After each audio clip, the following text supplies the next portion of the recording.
family medicine and in primary care, we treat most chronic conditions like diabetes and high blood pressure and high cholesterol.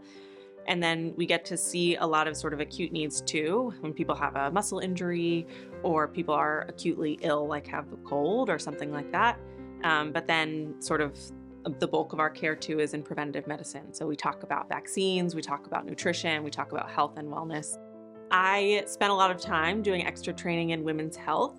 And so while I am a primary care doctor and a family medicine doctor, I love to address women's health care in the outpatient setting with gynecology, with contraception, with family planning.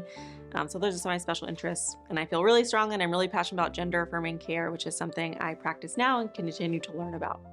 My goal in my clinic is to create a really safe space where people are able to come and talk about whatever it is that they need to talk about that's going on in their life.